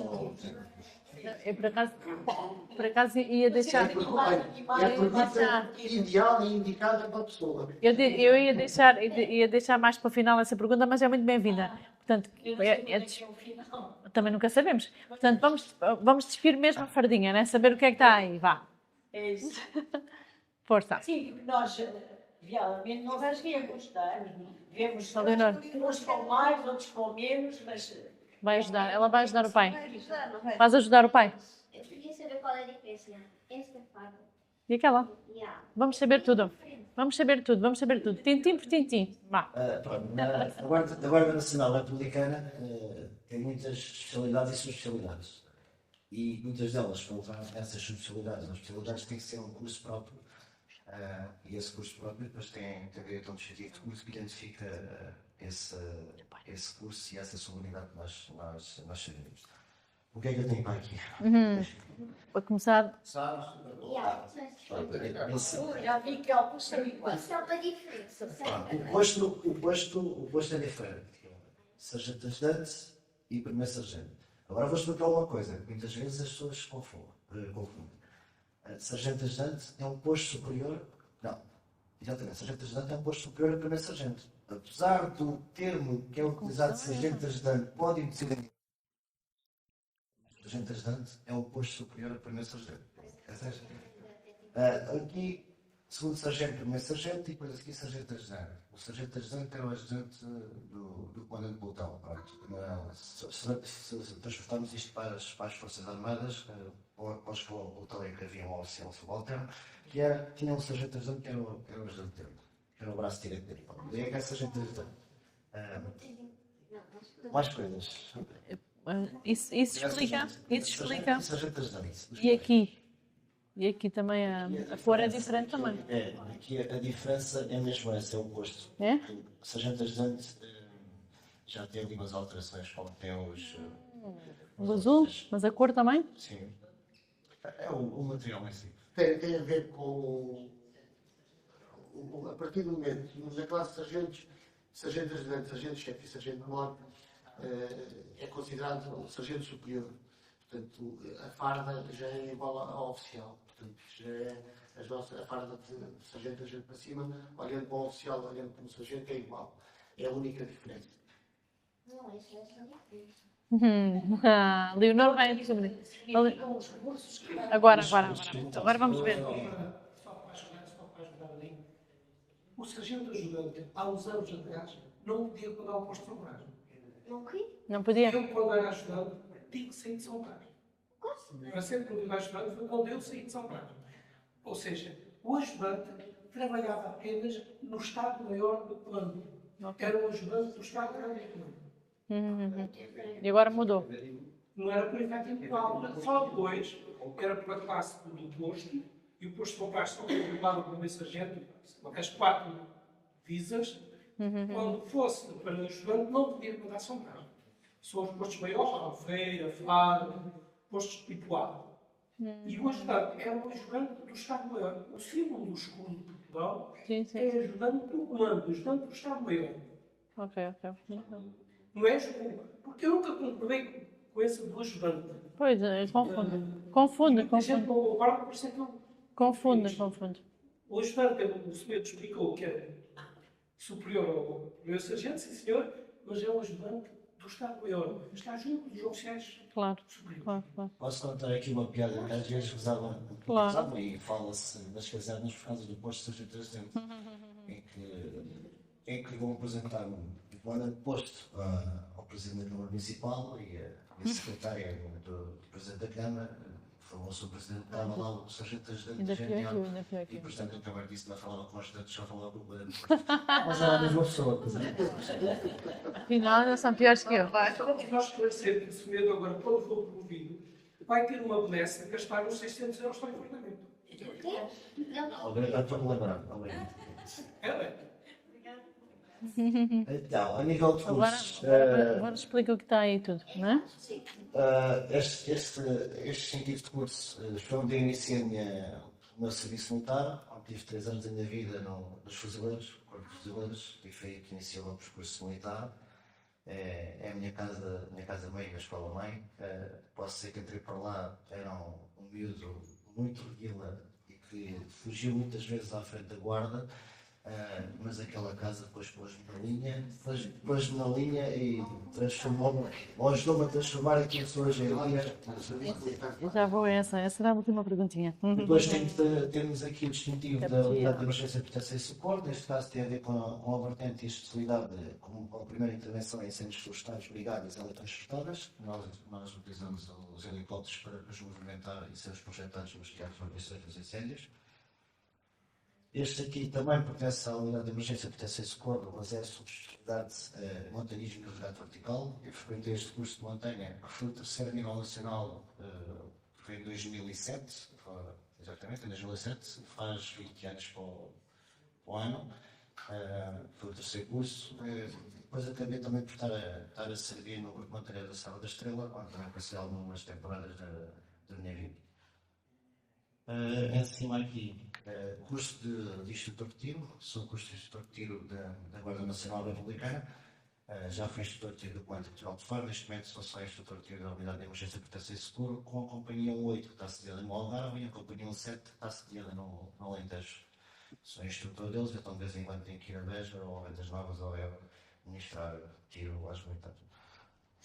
Aqui, curso de manutenção da ordem pública, nos dá acesso a estar no grupo de intervenção da ordem pública da unidade de intervenção, também onde eu passei lá há alguns anos da minha vida, e fui estar nessa unidade, depois fui projetado para o Teatro de Operações de Timor-Leste.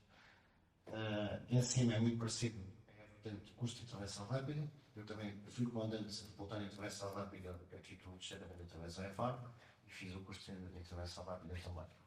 Está tudo? E este aqui? Este é o científico, identifica exatamente a unidade neste grupo, a unidade de emergência, proteção e socorro. E Este caso é a unidade. é o documento central de força. Não, porque é a mesma. Aqui é a mesma. Agora falta esse lá. Deste lado, as asas têm a ver com, também está ligado com o curso, e este curso não é da Guarda Nacional Republicana, mas é dado pela Escola Nacional de Bombeiros da Lausanne, eles que são os chamadores, tem a ver com a helicopteragem e com as ferramentas que nós podemos ter quando estamos no meio aéreo, no helicóptero. Ou saímos no helicóptero porque ele aterra e nós saímos pelos pés, ou podemos sair em helicordagem ou fast rope com cordas e podemos sair no helicóptero. Uma mistura de Se Tarzan tiveram a com... capacidade de pousar naquela É um Tarzan, tiver, nós mudou. podemos sair helicóptero, eu preciso ir helicóptero com recurso a cordas e fast rope foi rápido. Aqui é as duas medalhas. Há três científicos de missões internacionais. Há do subgrupamento Alfa, que só usa quem teve no Teatro de Operações do Iraque, entre 2003 e 2005. Há o do subgrupamento Bravo, que é o que eu e o João podemos usar, quem teve no Teatro de Operações do Timor-Leste. E o outro que depois é genérico para todas as missões internacionais, sem ser subgrupamento Bravo ou subgrupamento. Muito bem. E estas... Isto é as passadeiras que equivalem a condecorações que nós temos. Nesta farda das nossas passadeiras, tivemos o grande uniforme, já usamos. É como aquelas medalhas que ganhas nas escolas corridas e não sei o quê. É isso, temos medalha de comportamento exemplar, medalha comemorativa de comissões e serviços especiais, medalha da cidade pública, depois aqui pode ser 1, 2, 3 estrelas, vai soar dos anos de serviço na Guarda Nacional Republicana, medalha das Nações Unidas no Teatro de Operações de Timor-Leste e medalha da Solidariedade de Timor-Leste, tal como foi imposta temporada pela na altura da doutora Ramos Dorta, impôs esta. Muito bem. Muito bem. Muitos parabéns. É uma farda cheia de história.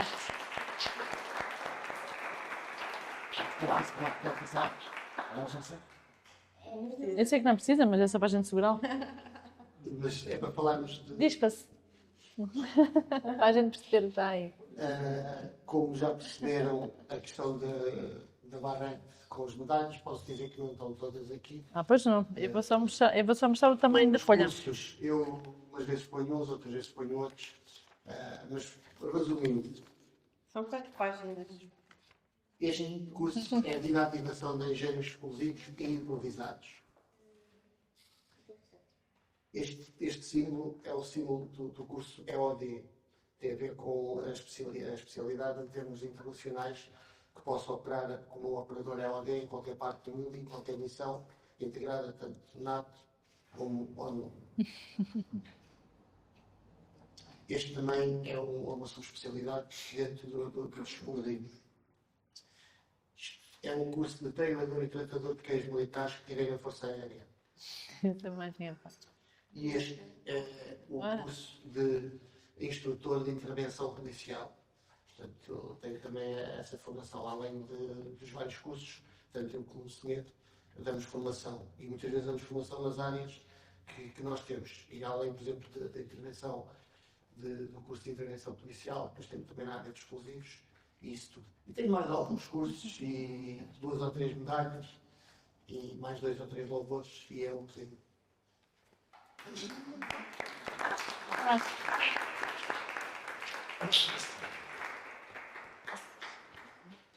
Segundo as minhas contas, são 7. 7 louvores públicos, não? 10. Pronto, são 7 só, eu ia dizer 7 louvores públicos só. Mas esses 7 é por respirar. Só em termos de dádivas de sangue, que é muito interessante. Tenho 70 dádivas de sangue. E depois tem uma quantidade de medalhas de comportamento exemplar, grau cobre, prata e ouro, para além de uma medalha de mérito militar, a medalha de solidariedade que o SMED também tem, das Nações Unidas, etc, etc. Portanto, foi um bocadinho modesto, mas de facto esta farda está carregada de valor e altruísmo.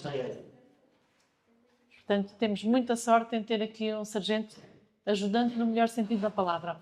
E já agora, esse inativador tem a ver com os explosivos também.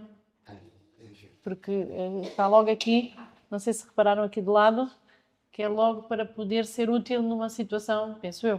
Não, há insígnias que podem ser utilizadas aqui. E esta é uma delas que podemos utilizar. Porque depois todas as insígnias têm locais próprios. Por exemplo, os cursos e isso tudo, nós podemos usar um como podemos não usar nenhum e isso tudo. Portanto, eu, por exemplo, tenho uma questão. Se eu for a alguma situação fúnebre, eu não levo nada. Achei o que é isso? Muito bem. Muito bem. Mas isso é a minha opção. Claro. É a opção pessoal. Claro.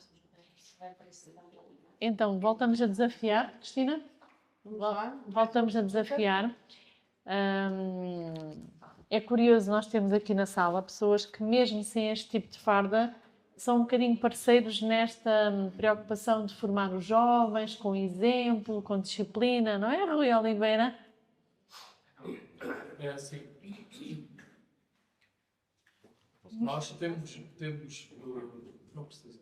Nós temos dado muito bem com a GNR, desde o Sargento Rodrigues, embora não tenhamos muito convívio na altura, mas todos os demais, portanto, o Dimas, o Alexandre, o Val, o Carlos, O Luís?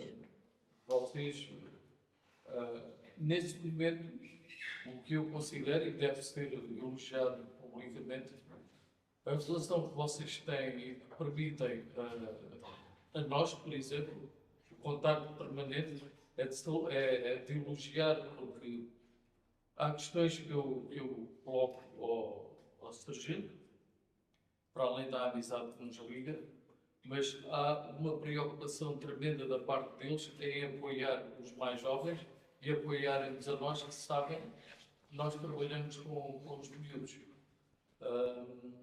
Para nós é espetacular. A qualquer altura que eu queira, ele está praticamente disponível, ele e o Semente também, para me ouvirem. Eu posso-vos dizer que, para vocês terem noção, que aí há tempos liguei ao sargento, eu não digo o nome, ao meu amigo. Olha, tenho aqui uma situação que eu gostava de levar o meu aí para visitar, e para falar, tu falares com ele.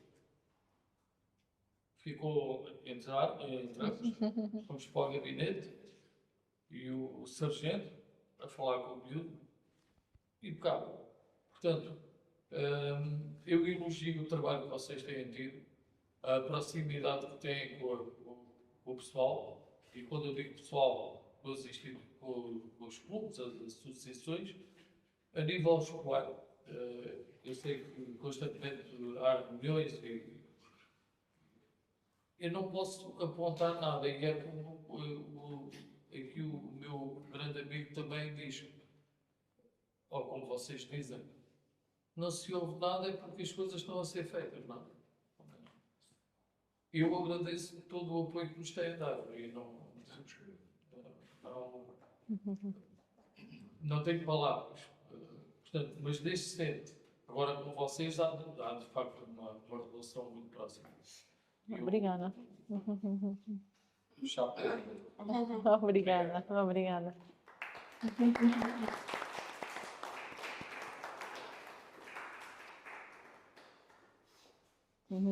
Nós trouxemos um pequeno vídeo. Já? Agora?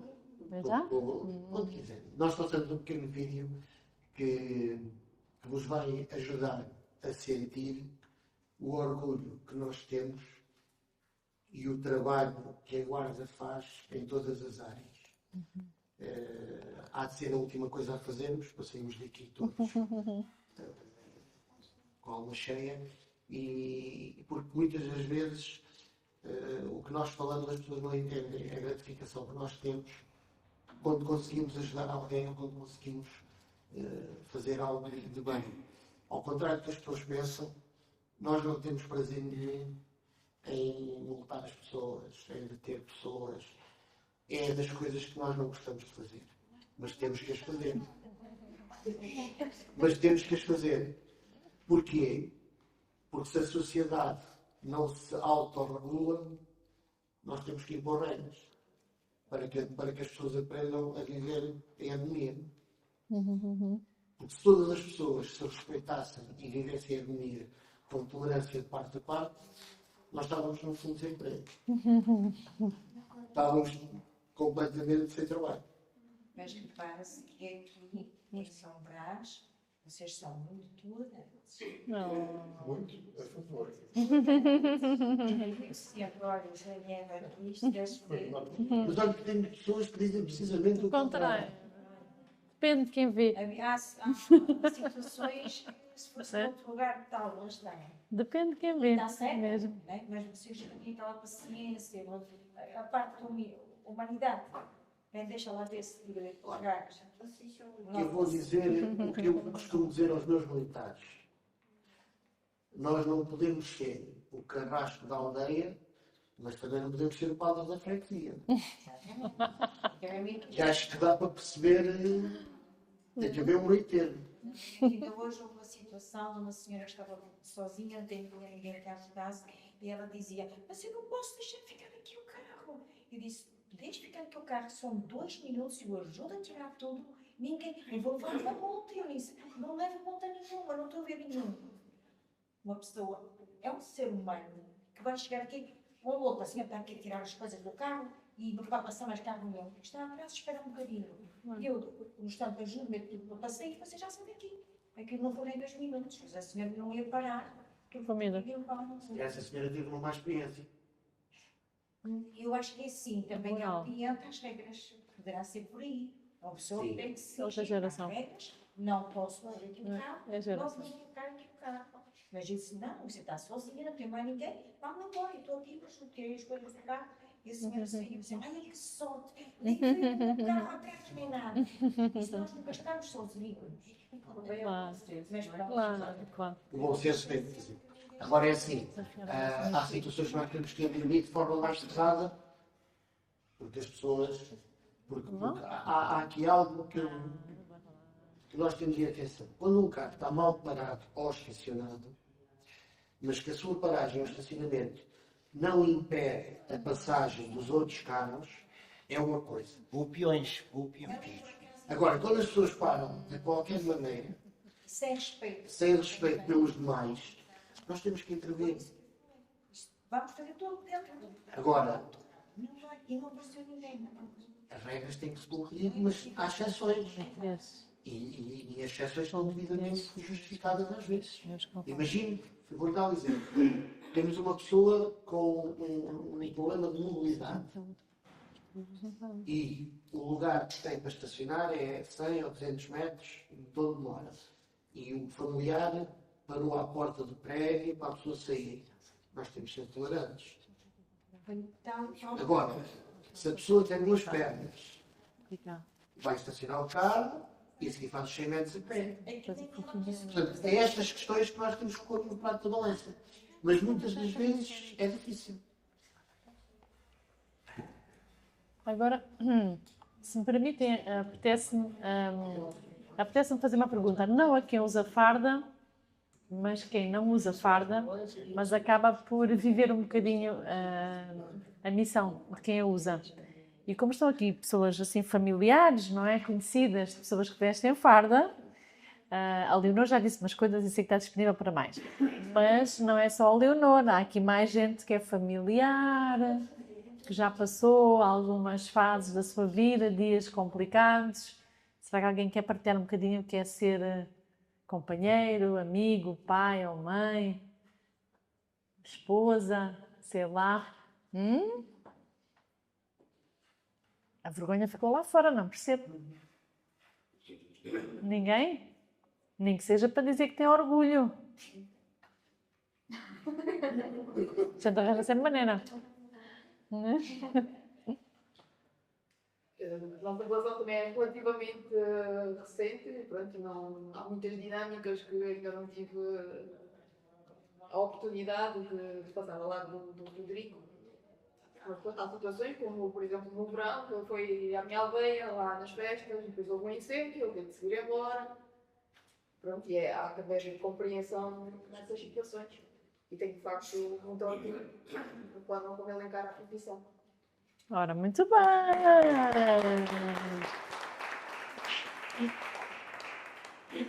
Não há mais ninguém? Nós precisamos mesmo de apoio. Eu acho que é. Não há dúvida nenhuma. E nós não conseguimos fazer isto sozinhos. Até porque muitas vezes levamos o trabalho para casa. Aliás, eu falo por mim. Eu não consigo despir a farda. Despir a farda literalmente faço. Quando vou para casa, depois não consigo despir a farda. Muitas vezes levo o trabalho para casa. E coisas que provavelmente bem. Coisas que podiam ter comigo melhor. Coisas que eu me propus a fazer nesse dia e não consegui fazer, às vezes levo isso para casa e fico mais chateado e fico mais aborrecido e depois quem está comigo acaba por... Os trabalhos são todos cansativos. Oh, minha Leonorzinha. E acho que é preciso também terem muita paciência connosco, porque nesse ano estamos bem e eu que digo mesmo aquilo que faço há dias que não estou mesmo bem, porque estou mesmo preocupado com certas situações. Eu acho que a Leonor quer dizer qualquer coisa. Não? Não? Pronto. Olha, este lado aqui tem estado tão caladinho, Cristina. Vai lá, Cristina, vamos lá. Estamos a terminar e não queremos que fiquem coisinhas aí no coração para falar. Tcharam. A gente tenta sempre. Há de haver um momento.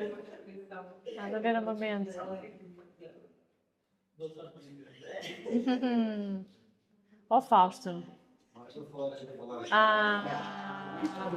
Pois. Estava difícil.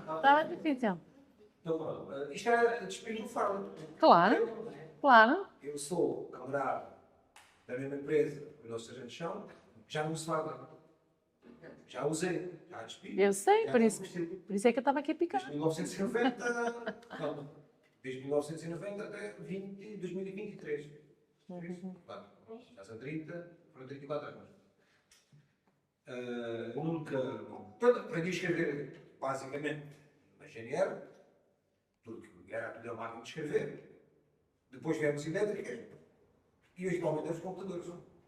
Que foi uma grande evolução e que importou muita gente do serviço e deu-me ganhar uma nova repertório. Pronto, nunca tive ligado. Foram muitas horas de exterior, entretanto vieram os filhos, nunca se acompanhou aquela vida em Lisboa, vir em casa com os miúdos, e vir, muito complicado, com aquela atenção que hoje em dia poderá haver também, né?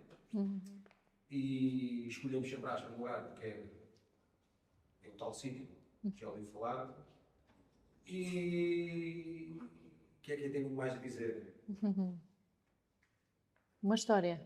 Portanto, nunca tive diretamente com as populações, como os nossos agentes têm, usos e não sei o quê, sempre aquela situação que ainda gosta de ser notado, sempre muitas de acidentes, muitas noites, como estavam em Tavira nos últimos 5 anos, 5, 6 anos, cheguei muitas vezes, eu estava ligado ao dispositivo de trânsito, e cheguei aqui muitas vezes a casa, 2 da manhã, ia descansada, acidente em Lagos, para a minha equipa Lagos.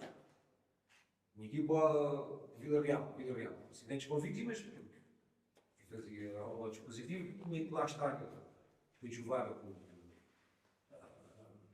os meus camaradas que lá chegam sempre a ver, né? Desencadear. E muitas vítimas, ninguém gosta de ver, esses assuntos ligados, né? Que marcam para sempre e a gente pensa nunca recorda-se. Chegar lá e ver uma vítima na via, sem membros ou sem outros. Claro. Estava a contar desse órgão de vontade. É complicado, muito complicado. São situações que ficam com memória para mais tarde, para sempre. Não é fácil. A gente vivemos muito com muita intensidade deste serviço e depois chegamos aqui nesta fase, que é o encontro. Esta gente vão passar por lá, para ter esse para chegar, vão testemunhar também.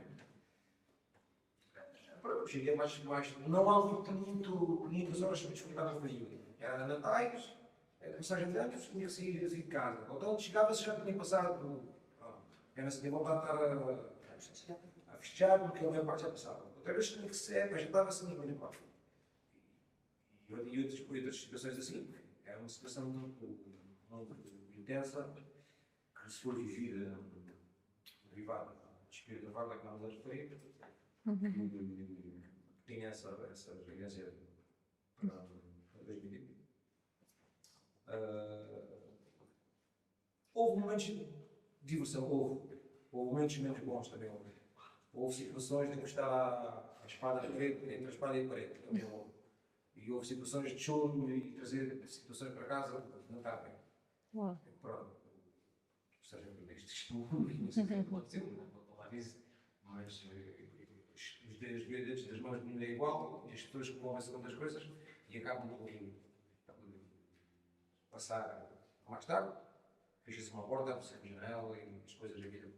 Certo? São situações que passam, ninguém gosta, não é? É como tudo. É assim. Foi assim um bocado resumido a situação do espírito da vaga. Obrigada.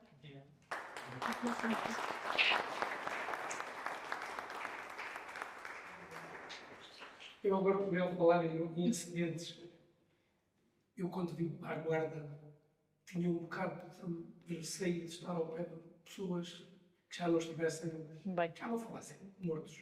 E então para judiarem comigo. Ai, meu Deus. Os meus camaradas não mais velhos, o que é que me fizeram? Fomos a um acidente, olha, estava lá um senhor, uma vítima no carro, vai lá buscar os documentos do grupo, o senhor ele tem a carteira no bolso. Outra vez, lá atrás do jogo, no carro, ao pé da rotunda, 5 vítimas dentro de um carro. O Rodrigues, vá, identificar as pessoas, vai lá buscar os documentos, porque sabiam que eu era só o poder do estudiante. Bom, mas aqui em São Brás, o papel não tem nada a ver com quando eu cheguei aqui a 5 de janeiro de 95. Totalmente diferente. Hoje há equipas para tudo.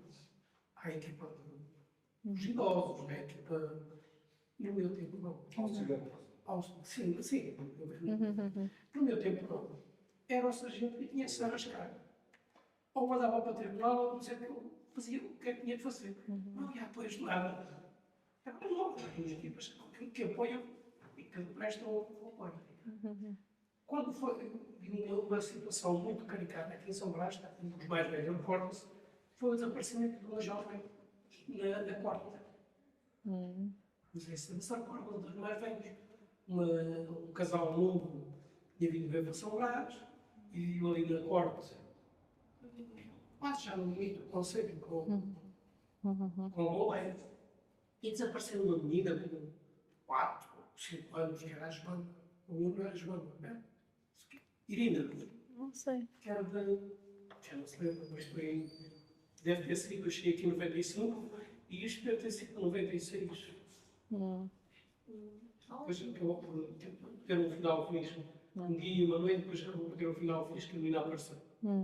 Isso é que eu falo isso. Claro. Não, por acaso nunca mais. É uma mulher, isto é uma mulher. Não sei. Mas na corte. Como? Na corte. Já não vi daqui depois. Não, mas apareceu na corte. Foi na corte, desapareceu. Lembro-me de ouvir essa história. Isto foi em 95. Não sei precisar. Mas eu não estava. Eu estava a estudar fora. Foi onde eu conheci o Riviera, o jornalista, e gravámos na segunda mais realizada. Foi nesse desaparecimento. Mas São Brás estava muito mal quando eu cheguei cá, a nível de toxicodependência. Muito mal. Aqui, e todas as pessoas que se lembram do Romano para Rosario, quando eu li a violação de jogos, reclamaram, apareceram. Foi um bocado duro, Por isso, daí a fama de mal que eu aprendi. Mas gostei da fama de mal, sabe? Que a fama de mal ajudou a resolver muitas situações. Muitas. Se fosse o bonzinho, se calhar chegava lá e tinha problemas. Como ia para a fama de mal, estava o problema resolvido. Assim que eu chegava, estava lá.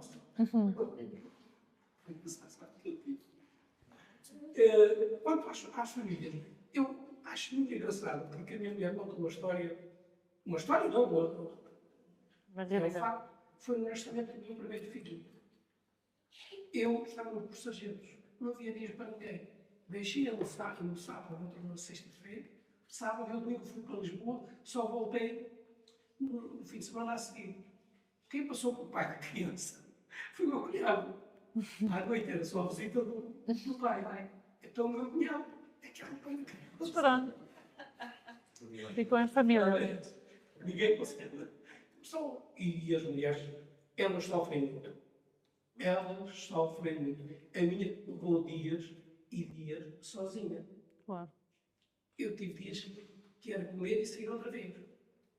E não podemos esquecer os incêndios que houve aqui em São Brás, que estive dias e dias sem ir a casa. O último foi em 2012, quando eu já não estava cá e fui chamado para vir para cá.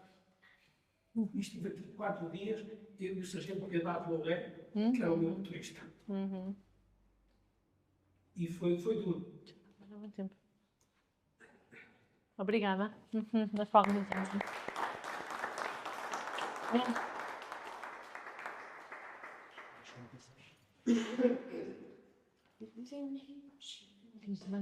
não? Bom, a noite já vai longa. Nós pensamos sempre que é mais breve, mas já sabem como é que é. E então, antes de terminarmos e antes de pedir aqui uma mensagem final aos nossos convidados e ficarmos com o vídeo, gostava de mais uma vez perguntar se alguém tem alguma questão que queira deixar, alguma mensagem, inquietação. Não? Estão tão bem comportados hoje, é incrível, incrível, incrível, incrível. Temos que os convidar mais vezes. Isto é preocupante. Ou estão intimidados, ou nós respondemos. Não sei. Tudo muito bem. Não sei, estão esclarecidos, estão esclarecidos. Então, resta-me agradecer a todos pela atenção com que estiveram. Dizer que vamos ter então a nossa pausa de verão e voltamos em outubro e já tenho o tema para vos dizer. Nem sempre nós temos, mas as coisas surgem assim. Nós gostamos muito de histórias de vida, gostamos muito de conhecer pessoas, partilhar e vamos ter aqui deste lado um outro tipo de farda. Portanto, se hoje tentarmos despir a farda aqui aos nossos sargentos, em outubro vamos tentar despir, entre aspas, o tutu. Tutu é aquela sainha das bailarinas e então vamos ter aqui uma bailarina, coreógrafa, que é são-brasense desde 2000, tem feito um trabalho extraordinário no desenvolvimento cultural da nossa terra, que se chama Marta Moraes. Ela tem um currículo muito interessante na área da dança. Antes de chegar a São Brás de Alportel já tinha um vasto currículo, participou em muitos programas, inclusivamente na televisão, e vai estar aqui a falar um bocadinho do que é ser bailarina fora do palco. Por isso, desde já fica o convite, penso que é 23 de outubro. Fica desde já o convite, mas até lá, naturalmente, vamos nos ver em muitas outras iniciativas. Agradeço muito a todos vós por estarem aqui e, se me permitem, muito especialmente aqui aos meus pais e hoje ao meu pai, que está aqui depois de nos ter dado assim, um susto grande e por isso é com o coração muito cheio que tenham aqui comigo. Obrigada.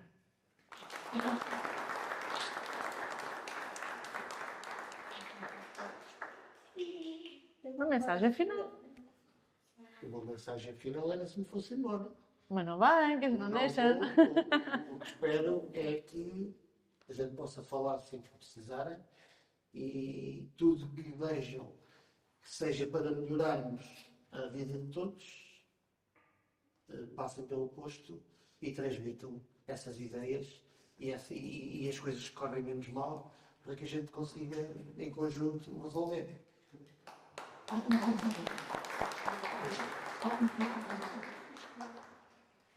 Queria agradecer o convite e agradecer a vocês todos por esta partilha de conhecimentos e experiências. Acho que saímos daqui todos um pouco mais enriquecidos e deixo uma mensagem final não se esqueçam que atrás de um guarda está um pai, está um filho, está um irmão, está um neto. São pessoas, erramos como toda a gente, tentamos errar o menos possível, pelo menos eu faço isso e acredito que quase todos façam isso. Mas temos sentimentos e somos pessoas. E também, às vezes, não estamos nos melhores dias, porque às vezes em casa as coisas também não estão a correr bem, mas tentamos fazer o melhor. Erramos, mas estamos aqui sempre a tentar fazer o melhor. Obrigado a todos.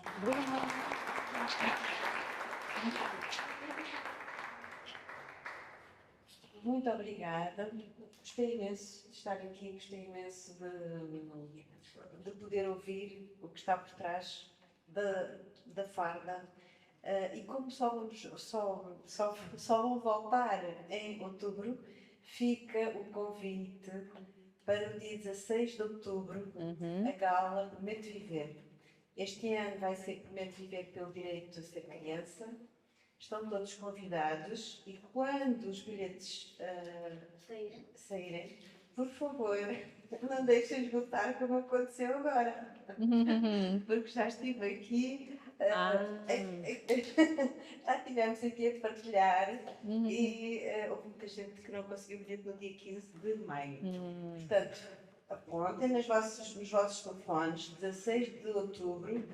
A bilheteira abre sempre um mês antes, mas os bilhetes esgotam em 15 dias. Portanto, estão convidados a participar e para mais um ano podemos fazer a diferença também este ano na vida de muitas crianças. Muito obrigada. Obrigada. Obrigada, Cristina, por lembrares. Deixa-me dizer que quem não esteve cá no dia 15 a saborear a palestra do Dr. Luís Portela e do Mário Augusto, vai em breve ser publicada também no canal do YouTube do município, onde são também partilhadas aqui as nossas estruturas. Portanto, é possível ver. É isso mesmo, uma boa notícia. Aproveito para agradecer à Cristina, que esteve aqui hoje de serviço a ajudar, e agradecer ao Pedro, que é aqui um parceiro desde há muitas estruturas. Ele hoje esteve mesmo muito caladinho, mas já percebemos porquê. Isto hoje esteve tudo ainda com mais atenção, estou a brincar. O Pedro está sempre ao mais alto nível do seu profissionalismo e obrigada por continuar connosco. Nos permitirmos eternizar as nossas estruturas.